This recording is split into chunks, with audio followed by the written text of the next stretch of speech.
Morning दोस्तों, welcome back to new good way. आज है दोस्तों 14 अक्टूबर 2021 और 14 अक्टूबर 2021 के जो भी डेली करंट अफेयर के क्वेश्चन बनते हैं उन्हें हम आज डिटेल से डिस्कस करेंगे। आज का 10 क्वेश्चन का वीडियो आपके लिए लेके आए हैं दोस्तों। वीडियो आपको अच्छा लगे तो चैनल को सब्सक्राइब और इसका बेल आइकन वह जरूर प्रेस करें ताकि डेली के जो भी वीडियो अपलोड कर रहा हूँ उनका नोटिफिकेशन है वो आपको मिलता रहे। तो चलिए दोस्तों स्टार्ट करते हैं क्वेश्चन नंबर 1 से। क्वेश्चन नंबर 1 है कि किस राज्य सरकार ने विवादास्पद विवाह संशोधन बिल 2021 है इसको वापस ले लिया है? तो आंसर है दोस्तों ये राजस्थान ने। जो राजस्थान सरकार है इसने एक विवादास्पद बिल है वो पास किया था, इसको अभी वापस ले लिया है। और इस जो बिल है उसके जरिए राजस्थान में जो बाल विवाह है उसको मान्यता और बढ़ावा देने का आरोप है वो सभी सामाजिक और संगठन है और उनके जो विपक्षी दलों ने इन्होंने लगाया था। और राजस्थान के जो सभी जिले हैं वहाँ पर बाल विवाह अभी भी एक सामाजिक चुनौती बनी हुई है। इसकी जो साक्षरता है वो बढ़ने और सरकारी प्रयासों की वजह से इस पर काफ़ी हद तक रोक है वो लग चुकी है। लेकिन एक जो बाल विवाह वाला प्रस्ताव था वो पास किया गया था, लेकिन विवादों के चलते इसे वापस ले लिया गया राजस्थान की सरकार के द्वारा। अब राजस्थान है तो राजस्थान के बारे में और पढ़ते हैं। राजस्थान की राजधानी क्या है? तो वो है जयपुर। और प्रेजेंट टाइम राजस्थान के मुख्यमंत्री कौन है? तो वो है अशोक गहलोत। अशोक गहलोत है वो प्रेजेंट टाइम राजस्थान के मुख्यमंत्री। और प्रेजेंट टाइम राजस्थान के राज्यपाल कौन है? तो प्रेजेंट टाइम राज्यपाल है कलराज मिश्रा। कलराज मिश्रा वो प्रेजेंट टाइम राजस्थान के राज्यपाल। अब राजस्थान है तो राजस्थान की स्थापना कब हुई? तो ये हुई 30 मार्च 1949 को। और अब राजस्थान है तो राजस्थान के बारे में और पढ़ लेते हैं। राजस्थान में अनेक पर्यटन योग्य चीज़ें हैं, देश देखने के लिए आकर्षक करने योग्य बहुत सी चीज़ें हैं। जैसे जयपुर है, जयपुर में एक चंद्रमहल है, चंद्रमहल। अब ये चंद्रमहल है वह सिटी प्लेस के नाम से भी जाना जाता है। और ये किसके द्वारा बनवाया गया था? तो ये महाराजा जो जय सिंह थे उनके द्वारा ये बनवाया गया था। और जयपुर में ही हवा महल है। और हवा महल की स्थापना कब हुई? तो ये हुई थी 1799 ईस्वी में, जिसमें महाराजा स्वाई प्रताप सिंह ने यह हवा महल है वो बनवाया था। अब भरतपुर है तो भरतपुर के अंतर्गत केवलादेव राष्ट्रीय उद्यान है। एग्जाम में क्वेश्चन पूछा जा सकता है कि कौन से जिले में केवलादेव गन्ना राष्ट्रीय उद्यान है? तो आंसर है दोस्तों भरतपुर में। और ये 18वीं सदी का है जो गन्ना पक्षी अभ्यारण्य है। और भरतपुर में ही लोहागढ़ आयरन फोर्ट भी है जिसे आयरन फोर्ट के रूप में जाना जाता है। और अब जोधपुर के हिसाब से देखें तो एक जोधपुर में है मेहरानगढ़ दुर्ग, मेहरानगढ़ किला, जिसकी ऊंचाई है 125 मीटर की और 5 किलोमीटर के क्षेत्रफल है उसमें ये फैला हुआ है। और राजस्थान के अंदर ही है रणथंभौर राष्ट्रीय उद्यान। अब ये रणथंभौर राष्ट्रीय उद्यान है तो वो कहाँ पे है? तो ये सवाई माधोपुर में है रणथंभौर राष्ट्रीय उद्यान। नेक्स्ट क्वेश्चन है क्वेश्चन नंबर 2। अंतर्राष्ट्रीय ऊर्जा एजेंसी IEA ने किस देश की एजेंसी का जो पूर्णकालिक सदस्य बनने के लिए आमंत्रित किया है? तो आंसर है भारत ने। जो अंतर्राष्ट्रीय ऊर्जा एजेंसी है इसने दुनिया का तीसरा सबसे बड़ा ऊर्जा उपभोक्ता भारत को एक एजेंसी का जो पूर्णकालिक सदस्य वो बनाने के लिए आमंत्रित किया है। यदि भारत वो इस प्रस्ताव को अगर स्वीकार करेगा तो नई दिल्ली है उसको रणनीतिक तेल भंडार को 90 दिनों की जरूरत तक बढ़ाना होगा। और इस समय जो भारत का सामरिक तेल भंडार है वो अपनी ज़रूरत के हिसाब से 9.5 दिनों के बराबर है। और अंतर्राष्ट्रीय ऊर्जा एजेंसी है जिसमें 30 सदस्य देश हैं और 8 सहयोगी देश हैं। सहयोगी देश हैं 8। नेक्स्ट क्वेश्चन है क्वेश्चन नंबर 3। भारत ने ISSF जूनियर विश्व चैंपियनशिप है उसमें कितने पदक वो अपने नाम किए हैं? तो आंसर दोस्तों इसमें 43 पदक है वो अपने नाम किए गए हैं भारत के द्वारा। जो भारत ने सीमा में हाल में जो संपन्न हुआ था ये अंतर्राष्ट्रीय निशानेबाज खेल महासंघ जूनियर विश्व चैंपियनशिप, इसमें 17 तो गोल्ड मेडल जीते हैं और इन 17 गोल्ड मेडल के समेत मिलाकर 43 पदक वो अपने नाम किया है। और भारतीय निशानेबाजों ने जो पेरू की राजधानी है लाल पाल्मास उसमें निशानेबाजी के परिसर में जूनियर स्तर की जो शीर्ष प्रतियोगिता उसके आखिरी दिन भी सभी उपलब्ध है, वो 12 पदक अपने नाम किए थे। नेक्स्ट क्वेश्चन है क्वेश्चन नंबर 4।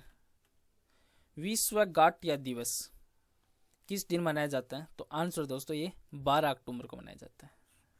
12 अक्टूबर को, जो हर साल 12 अक्टूबर को विश्व गाटिया दिवस मनाया जाता है। इस दिन इसलिए मनाया जाता है क्योंकि लोगों में जो हड्डियों से जुड़ी हुई गंभीर समस्या के बारे में लोगों को जागरूक करने के लिए ये दिवस मनाया जाता है। और ये दिन है सबसे पहले 12 अक्टूबर 1996 को मनाया गया था, और इसे अर्थ राइट्स एवं रूमेटिज्म इंटरनेशनल भी के द्वारा आयोजित किया गया था। तभी से इस दिन को अंतर्राष्ट्रीय लेवल पर जागरूकता और बचाव के उद्देश्य से मनाया गया है विश्व गाटिया दिवस, जो प्रत्येक वर्ष 12 अक्टूबर को मनाया जाता है। नेक्स्ट क्वेश्चन है क्वेश्चन नंबर 5 है। भारत ने किर्गिस्तान में विकास परियोजनाओं हेतु कितने करोड़ रुपए की ऋण की सहायता के समझौते पर अपनी सहमति जताई है? तो आंसर है दोस्तों 20 करोड़ डॉलर के पेपर। जो भारत है उसने किर्गिस्तान में अपनी विकास परियोजना है उनके लिए 20 करोड़ डॉलर की ऋण की सहायता के एक समझौता किया, उस पर हस्ताक्षर किए हैं, जिसमें विदेश मंत्री हैं प्रेजेंट टाइम में एस जयशंकर।